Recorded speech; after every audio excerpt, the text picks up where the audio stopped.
It is getting to be that time of the year, the State of the Union, obviously an annual tradition here in the United States of America when the president addresses the Congress of the United States of America. Well, per listener request, we're going to do a state of the program for BYU football. We'll also get to your questions from our subtext community and talking a little bit about Nick Saban. What can his retirement at Alabama do for BYU football and what it could cause ripple effects that affect BYU? We'll get to all of that ahead on today's show. You are Locked On Cougars, your daily podcast on the BYU Cougars, part of the Locked On Podcast Network. Your team every day.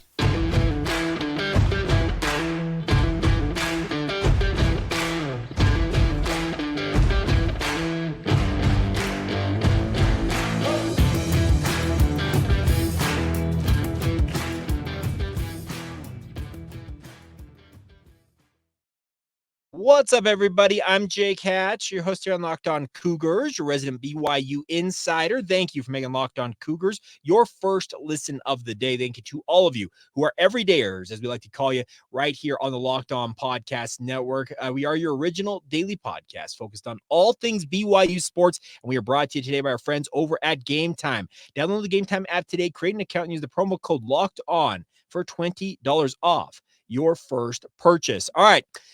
Got an email at lockedonbyu@gmail.com from a good friend of the show, Elliot Beard. He sent this email and says, "Hey, Jake, just an idea for your program tomorrow. Speaking of today, Thursdays, and the sun on a Wednesday.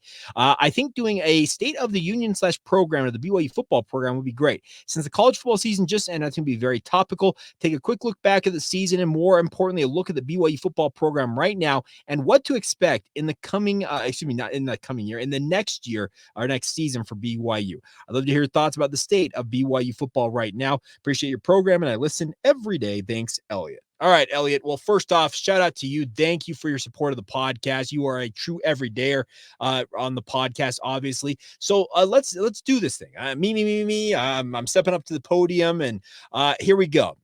My fellow BYU Cougar fans, as we approach the start of the 2024 calendar year, we are just inside the start of the calendar year. We have just seen BYU football embark on what is the start of their 2024 season. And what I mean by that is BYU has begun winter conditioning. It is the first time that the strength and conditioning staff of BYU has their chance to work out with these BYU players and whip them into shape with the lead up to spring camp in March.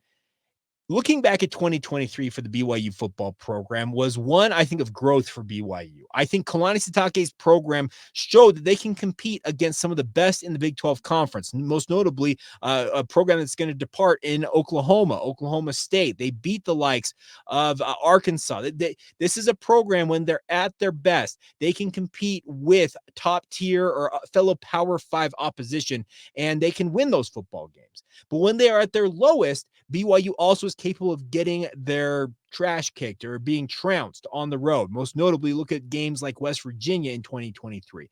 So looking back at 2023, the three lessons I take away in this State of the Union is that BYU football learned a lot about itself in its first foray in Power 5 football. Did they have every answer going into the season? No, they did not. And they were very clear about that. They said, we are going to learn things throughout this first season in the Big 12 that will make us better moving forward. I think the number one thing BYU learned is they had some depth, but not enough depth. At very key positions. Let's also acknowledge that. BYU also, I think, learned a lot about in terms of balancing the roster. They brought in a number. I think it was upwards of 60 guys all told in terms of a turnover of the roster via transfer portal, return missionaries, incoming freshmen, and the like for the BYU football program in 2023. And this is a program that never truly gelled throughout that entire campaign, and it really affected BYU's ability to get that elusive sixth win, especially in the final weeks of the season. I think this is a BYU football program that learned, okay, we have to redo or reconsider how we go about building our rosters moving forward. I believe BYU will favor more continuity versus mass turnover under Kalani Sitake for however long he is at the helm of the BYU football program. The other thing I think BYU learned last year is that they need to have high-level quarterback play to compete in the Power 5. That's not anything that's new or revolutionary, even to BYU. But this is a program that realized that they did not have the adequate quarterback play to get to the level they hope to be at. Now, There's a big question mark, as we have previously discussed on this podcast, about what the future of the quarterback position is for BYU. Is it Gary Bohannon? Is Jake Retzloff going to take a major leap forward this year? Are they going to turn the reins over to a young freshman, potentially Ryder Burton or Noah Lugo? There are big question marks for BYU, but I think the 2023 season taught BYU a lot about what it already had in the tank and what it already had in the program that is Power 5 caliber. But bigger point is that BYU learned that there were a number of places that they were deficient as a Power 5 football program, and they will use that as they move forward here. Currently, as we kick off 2024 and BYU looks towards this fall, 230, I think 3 days away from today, when BYU is scheduled to kick off the season against Southern Illinois, is that I think BYU football will utilize a lot of what they experienced during 2023 to be better. But I believe this is a football program that has a hunger, has a yearning to get back to the postseason, has a yearning to be a factor in the Big 12 Conference. They don't like the fact that they finished the season on a 5-game losing streak. That is abysmal. That is not fun. And obviously it puts BYU among the top 10 in terms of longest losing streaks in the country right now. That is something that BYU football is not used to, is not expecting to be used to. And I think, frankly, the members of the BYU football program, whether they're coaches, trainers, administrators, players themselves, I don't think they want to accept the fact that they are a sub-500 football team. They want to annually be playing in the postseason. They want to spend the lead up to Christmas, if not the post-Christmas period, getting ready for a bowl game. They did not like it. And Connor Pay has been on this podcast and has acknowledged it. It was a very, very boring December for this BYU football program. So currently, I believe there is a hunger in the football program that is going to propel them through this offseason, through spring camp, through summer workouts, player run practices during those hot summer months, and obviously on into training camp ahead of the 2024 football season. It's all being done with a purpose of being ready to compete far better in 2024 and hopefully be out there and competing week in and week out. That was something also that BYU learned in 2023 is they have to bring it every week. You cannot take weeks off at the Power 5 football level. If you do, you get the likes of the results they had against the likes of Iowa State, West Virginia, etc. You have to bring it every single week. Periods in between all three of those words, and BYU will be better for the lessons that they learned from that 2023 campaign. I believe that BYU football can be a better team this year. I believe that they will be bowl eligible, if nothing other than the fact that BYU came oh so close, it felt like, to punching their ticket to the postseason. Alas, they finished 5-7 in 2023 and necessitated some changes on the coaching staff. I think those changes were long needed, and that gave BYU the opening to make those changes. They will benefit from it. I believe TJ Woods will get the most out of this BYU offensive line, and he will make sure that they are a force to be reckoned with once again, and that should propel BYU to a much more competitive football play and overall better offensive play in 2024. Like I said, there's a question mark about the quarterback position for BYU, but young men like LJ Martin of the running back position, the bevy of wide receivers that BYU has currently in their stable of wide receivers, and some of the additions that are anticipated to come in still via the transfer portal have me believing that BYU can be a better football team. I believe that the recruiting prowess under Jay Hill has finally shown what it's capable of looking at this current recruiting cycle for BYU.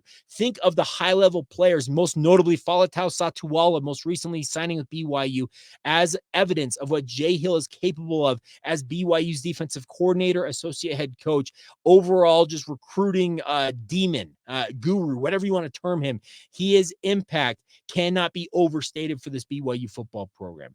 It is going to yield results annually for however long he is at BYU, and hopefully resonates for after he leaves, whenever that comes. And I hope that it's not for the next little bit, because I believe that he can help BYU get to the level they anticipate being at down the road in the Big 12. But he can hopefully push that timeline up a little bit. So my overall takeaway is that BYU learned a lot in 2023. 2024 right now, there's a hunger, there's a yearning for the BYU football program to be much better this year as they take on another Big 12 schedule. And I believe that BYU will be better. I believe they are capable of getting to bowl eligibility this year, but ultimately it's going to come down to the work they put in now and getting through those winter conditioning and checking off the different roadmaps throughout the offseason as they go through the next 233 days, give or take a day or two, as they get ready for their next campaign at the Power 5 football level. And I, for one, would encourage you to stick with this football program, and we'll see ultimately what transpires when they hit the gridiron once again this coming fall. So there you go. That's my State of the Union. I'd love to hear you guys' thoughts on it. If I missed anything, feel free to hit me up. I'd love nothing more than for you guys' feedback in the comments below on YouTube. Tweet at us or send us a note via social media, Facebook, Instagram, or Twitter, Locked On Cougars. Always appreciate the feedback. And Elliot, if you want to just send us an email like Elliot did, lockedonbyu@gmail.com is the email address. So there you go. It's my State of the Union. Coming up next, it's your guys' time to shine.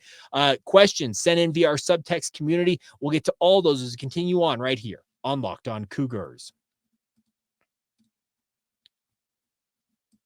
Today's show is brought to you by our friends over at Game Time. Now, Game Time is here for you to get you guys to the events you want to go to, whether it's music, sports, comedy, theater events. They're all available near you at incredible prices from our friends at Game Time. Killer last-minute deals, all-in prices, views from your seat inside the app, and their best price guaranteed. That's why Game Time takes the guesswork out of buying tickets to make it the best possible experience for you as a consumer. All of us want to worry simply about going and having a good time at the event we want to go to. You don't have to worry about ticket prices and having surprise fees pop up. You don't have to worry about, hey, do I have a good seat in the house for whatever event you're at? The best part about Game Time is they've really taken care of all that. The best part is it's all inside their app.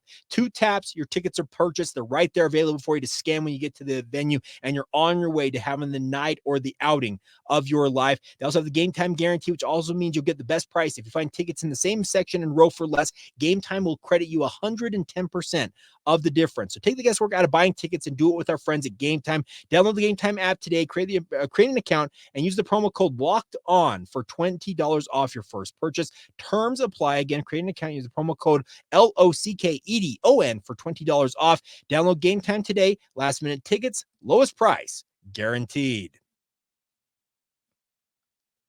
Thank you once again for making Locked On Cougars your first listen of the day. Locked On has launched the first ever national sports 24/7 streaming channel on YouTube. Locked On Sports Today is here for you 24/7, covering the top sports stories of the day with local experts of Locked On, plus all the national shows covering every league in the sports universe. Go to Locked On Sports Today on YouTube and subscribe to the first ever national sports 24/7 streaming channel right now. All right. So I talked about the fact that we're going to get to your guys' questions here on the podcast. And the way we're doing this moving forward here is I want to encourage you guys to join our subtext community. And what it is, it's a great way to interact with the show. They come directly to your phone, the messages from subtext as a text message. It's a great way to interact. You guys can exchange messages with me back and forth. I love it. It's been a really, really good time getting to know a number of you who have been early adopters of our subtext community. So without further ado, let's dive in and answer your questions. The first one goes to Brandon Holt today. Says, do you know by chance know of anyone that BYU is targeting in the transfer portal? I know they want to add some offensive line and running backs primarily, but I was curious if you heard any names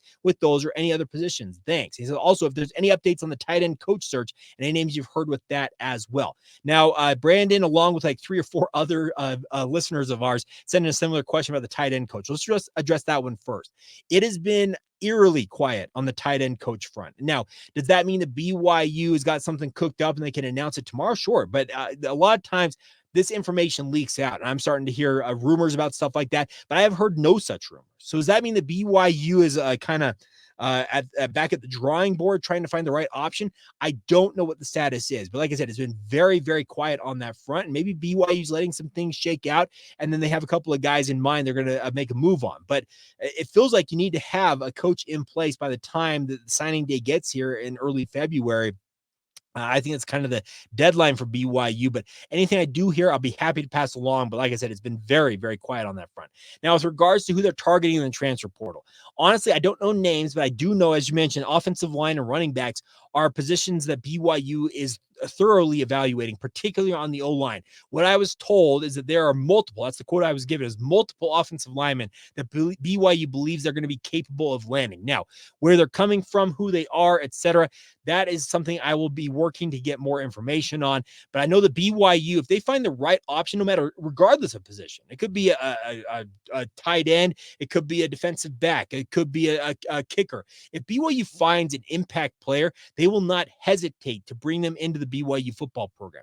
Talent is at a premium, and getting it out of the portal, if it's at all possible, BYU is intent on doing that, and they will find as many options as they can, if they and as many as they can to bolster this roster. They really, really do need to figure that out.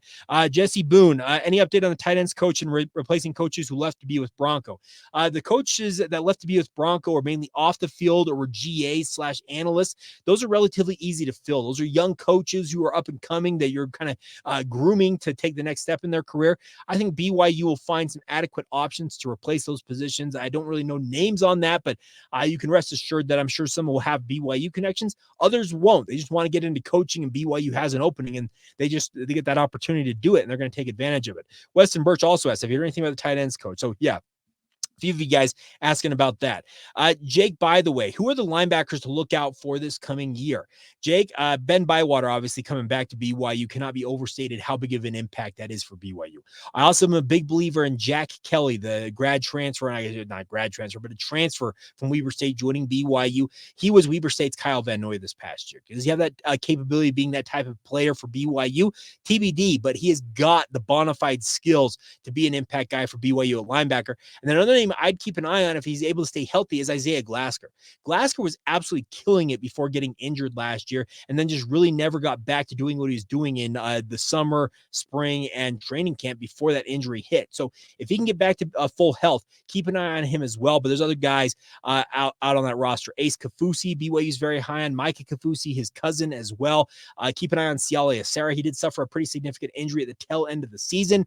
TBD on his recovery window, but when Siale Asera is on the football field, that dude is a major impact player. And if he's healthy, I would imagine that he challenges for starting time as soon as this fall for BYU. He's been very, very good.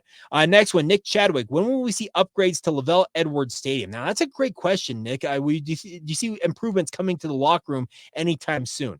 Honestly, Nick, I hope it happened yesterday. I hope that BYU is examining all options at updating LES, particularly the locker room for BYU football. They have a very, very nice locker room over at the student athlete building. It's been revamped. It's a phenomenal, phenomenal locker room. But when you get over to the stadium, it's not as nice as that locker room. And I think BYU could do well to get some upgrades to Lavelle Edwards Stadium. Now, the hopes for a facade on LES or raising it and building a new stadium, I think those are years, if not decades off. And I know that sounds crazy considering this is a stadium. The first footings for it were poured in the 1960s. So it's 60 plus years old, folks. And it's starting to show its age in certain ways, but this kind of go back to what I talked about in the State of the Union. I'd like to see BYU put the money where their mouth is. Now, that money does need to come into the coffers. They have not obviously gotten to their full share membership of being a member of the Big 12 quite yet, but they are bringing in more money as a member of the Big 12 right now than they ever have before. Let's also acknowledge the fact that BYU's got a number of deep-pocketed boosters, and if they have the proper motivation, BYU absolutely can make a move on getting the right people in place to help BYU upgrade things if they need to. But I'm hopeful, and I think the press box, the loges, the suites that BYU's got for their high-rolling boosters, those all need to have updates and upgrades, and I hope that it happens in a relatively quick order, but I don't know anything right now of concrete plans on that front, unfortunately, Nick. Next one, John Solomon. I don't understand the negativity with Jake Retzlaff. I feel like he did well as a going JUCO to Power 5 is a big ask, and we saw improvement in the offense game by game. I kind of view him as a Riley Nelson and Loa Lugo as Taysom Hill if they're comparable, and I think this next year or two under Retzlaff will be as good as Lugo gets into form. Am I wrong, or is it just too positive of thinking? I think BYU has been spoiled with the NFL quarterbacks. We've forgotten how hard it is to have high caliber QBs. I agree that BYU has been spoiled. You're dead on with that assessment, John, because yes, BYU has seen back-to-back quarterbacks leading up to 2023 go to the NFL. Now, the play of Zach Wilson and Jaron Hall in the NFL has no correlation with how they performed at BYU. They were both star playmaking quarterbacks for BYU, and BYU was lucky to have them. I would love for Jake Retzlaff to become the guy that BYU thinks that he could be for BYU. That would go a long way to bolstering this quarterback position, really bolstering this BYU football program if he can do that. But BYU's moves in the transfer portal to bring in Trayson Bourget as a walk walk on, and obviously to sign Gary Bohannon as a grad transfer indicate that they want competition at minimum, if not a guy to come in and beat out Jake Retzloff. And it's going to be incumbent upon Jake to show that he is the guy for BYU. He's got to do that through workouts. He's got to be a leader there. He's got to show it on the football field in spring camp, player run practices during the summer, and obviously in training camp when it counts the most. He's got to be able to stand out from his peers at the quarterback position, and I'd love for him to do that. Noah Lugo, yes, he does feel like he's a little bit more of a developmental prospect where he's got to refine his throwing motion. He's a great athlete, but he's got to learn how to play quarterback, as it were, a little bit more. And yeah, you're right. I guess the Riley Nelson versus Taysom Hill comparison, not out of bounds there, because yes, there is development needing to happen on the Noah Lugo side of things. Next one here, Donovan Gilly says, I asked the question, I say, hope you're staying safe and warm here in Utah with the snowstorms. It's been a crazy couple of days with snow, and it doesn't look like it's going to stop before the weekend is out. But he says, do you have any BYU basketball tickets available? Well, we're going to do a giveaway on, I'm probably going to announce that on tomorrow's show, how we're going to give those away for the, is that Iowa State next Tuesday? So stay tuned for that. But he did ask this, do you think BYU is going to get man, I'm butchering this question. It says, I'm safe and warm. BYU plays UCF, and they've got to exploit more with Fousseyni Traore and give more playing time. Why aren't they doing that? That's a great question, Donovan. Now, the question I think is that Fousseyni Traore, to start there, is that he is still coming back from injury. He had over a month layoff. He's got to get his feet back underneath him, get back into game shape. I thought you saw signs of that against the most recent game against Baylor. UCF went and upset Kansas, folks. The Big 12 is going to be a bear trap for BYU. It's going to be a really, really tough league for BYU to compete in. I don't think anybody expected BYU to come in and run roughshod in this league, but based on non-conference play, you would have thought they'd been a little bit better early on in Big 12 play. In fact, that UCF can upset Kansas, and they did it albeit on their home court. That makes it very, very difficult to consider the team that was picked to be worse than BYU, the only team to be picked to be worse than BYU in the preseason poll. That is going to obviously impact BYU's chances of getting a win at UCF, but in many respects, it still feels like that is a must-win potentially for BYU to get off the deck and get off to a solid start in Big 12 play, but we'll see what shakes out. But Fousseyni Traore, yes, he is going to continue to get better and better as he gets his feet underneath him, figuratively, Donovan, and I expect him to be a far better player in short order than he has shown so far since coming back off of that injury. All right, a couple more questions here. Byron Mills, we have the second signing period upcoming here. I've got to, and are there any big-time recruits, four-star types that BYU has a chance to sign? Anybody the coaching staff is excited about? Also, I have not heard anything about transfer running backs that we are after or that have visited. Are there any updates there? Now, with the second signing period, there's going to be less guys that sign for BYU, but there's all those rumors out there about Naki Tuakoi, who is from the Bay Area.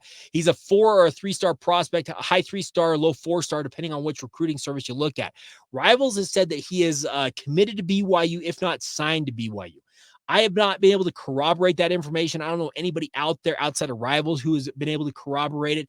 Has he signed with BYU? It'd be awesome if he did, because he is a phenomenal football player. So that's the first guy to keep an eye on. He absolutely has the goods to be an impact player for BYU in this recruiting cycle, and would go a long way to helping bolster BYU's recruiting rankings, because he's another high-level athlete. But the biggest thing for BYU is this time of year, when it comes to the secondary signing window, BYU plays a little bit coy in terms of revealing who they're going after. So it's very interesting, because you talk about running backs. I've heard that BYU wants to get a running back, but remember last year, it really was a hush-hush about who BYU ultimately is going to get, and then LJ Martin kind of burst onto the scene, and little did we know he'd already signed in the early signing window for BYU. So Harvey Unga and the rest of the BYU staff will be doing their work, but it feels like it's a little bit more in secret and kind of behind the scenes this time of year versus what it is in the lead up to the early signing window. All right. Final question. We'll go to Porter Marsh. Porter, I just butchered your name, but I apologize for that. It says, great question here. Basketball. Someone said that a 9-9 record of the Big 12 could be an achievable record. Hi, it's me. I'm the problem, to quote Taylor Swift. But after going 0-2, can we realistically get to 500? That's a very valid question, and I believe BYU can get there, but you've got to be able to play and compete for 40 minutes and grind out wins. This is a team for BYU that had a very, very good run through the non-conference slate, but has been punched in the mouth so far in Big 12 play. How are they going to respond? Are they able to get off the deck figuratively and show what they're capable of? If they do, yes, I believe that 9-9 is capable, but BYU has to start that Saturday against UCF. The other thing about this is you added a second question. Are we overhyped on BYU sports with easy wins early in the season? Just get let down in the end, just like what happened with football. I don't think necessarily that's the case. I hope it's not the case, but it could be. That's the biggest thing that starts with UCF on Saturday. Is this a BYU team that's going to shrink and let other teams kind of dictate the terms that they are playing on? Or is this going to be the BYU team we saw against lesser competition in the non-conference slate that dictated the terms to their opposition and played BYU basketball?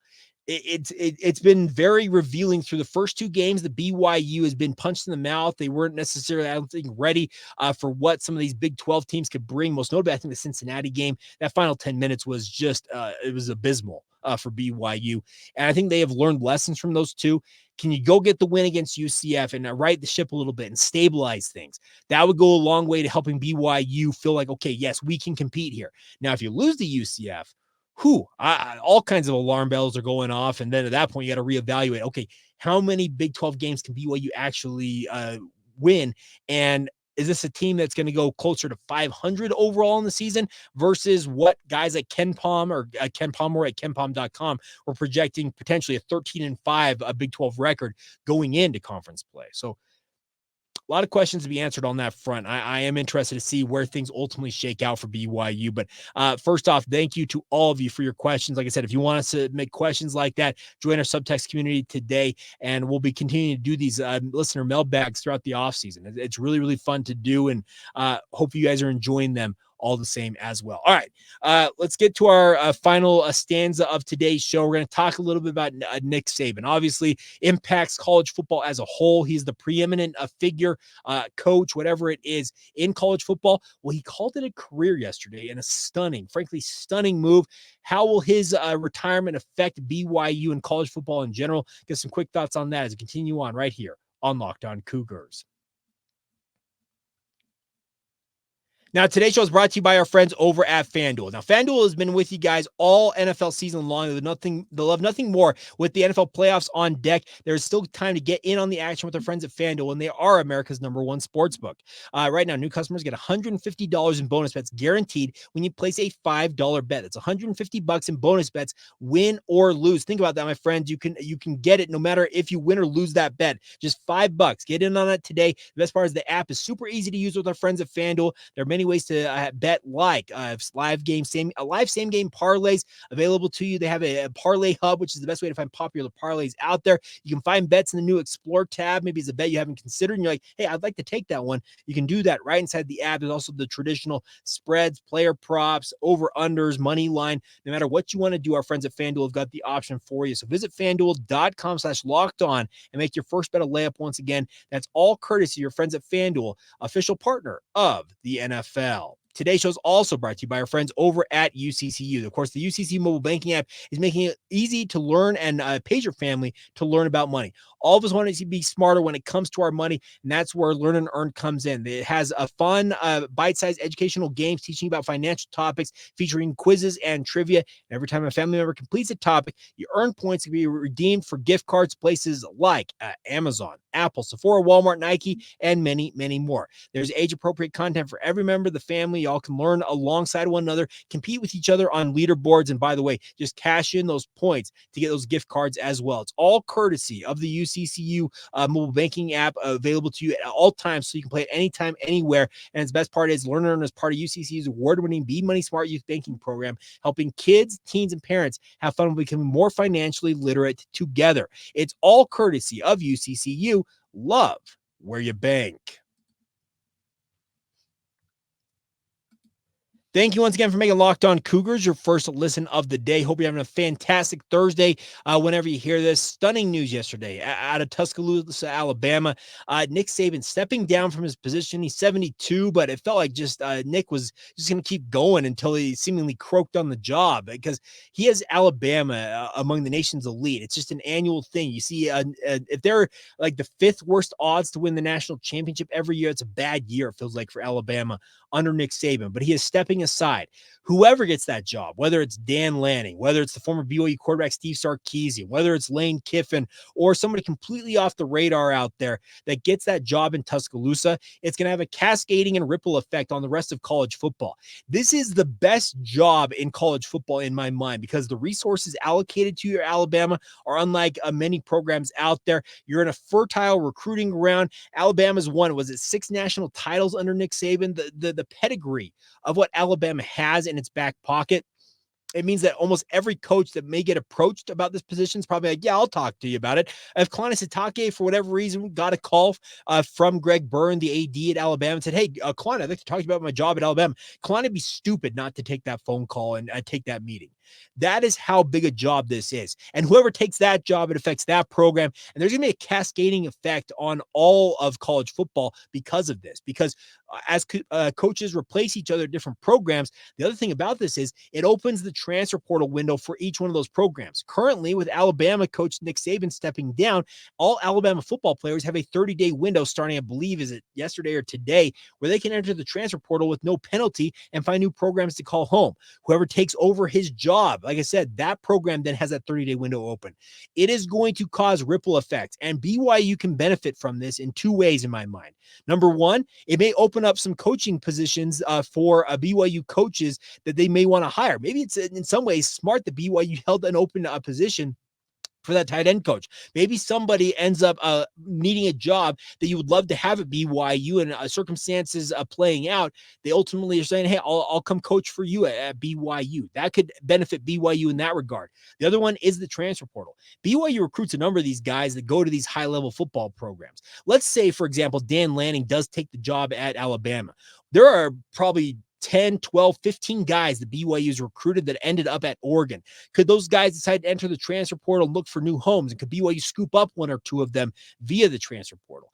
That is the impact that Nick Saban is going to have on the college football environment. And it's going to take some time for it ultimately to kind of stabilize here because, like I said, it's a 30-day window for all of these players to enter the transfer portal. How quickly can these programs make moves? How quickly can Alabama hire to replace Nick Saban? How quickly can the program that whoever he hires make a move to replace him? There is a cascading effect that is going to play out over the next months, weeks, whatever it's going to be. And BYU, I believe, can benefit from it, but it's going to take a little bit of good fortune, but also some legwork from BYU as well, if they want to benefit from it in the end. All right. So there you go. Some quick thoughts on that. Also BYU women's basketball. I meant to mention that earlier on. Did suffer another loss on the road in Houston. So a tough sledding for BYU women's basketball, falling in the battle of the Cougars against Houston. They lost that game at the Fertitta Center, 79-69 last night. So they'll be looking to bounce back later this week when they're back in action. But a tough loss for BYU women's basketball. All right, there you go. That's it. By the way, a quick shout out to Matt Moon for this hat I've been sporting all day long. I'm calling it my new modern day Lavelle hat. I feel like I'm wearing a hat from the 1990s that Lavelle Edwards would have sported. This is part of Matt Moon's Wasatch Hat Collective. He's doing a great thing with the hats he's designing. If you'd like to order them, just search out Wasatch, like the Wasatch Mountains, Wasatch Hat Collective, and just search that on Instagram or social media, and Matt would be happy to take care of you. Big shout out to Matt, obviously, for his support of the podcast as well. And a big shout out to every one of you, not just Matt, that support this podcast. Thank you for making it your first listen of the day. Thank you to all of you who are everydayers as well. Until tomorrow on a Friday, when we talk about BYU and UCF, how things are looking in hoops and whatever else might happen, because we saw Pete Carroll and Nick Saban step down on the same day in pro and college football. What might happen tomorrow? Stay tuned and find out. And of course, we'll have it all covered for you BYU wise right here on Locked On Cougars.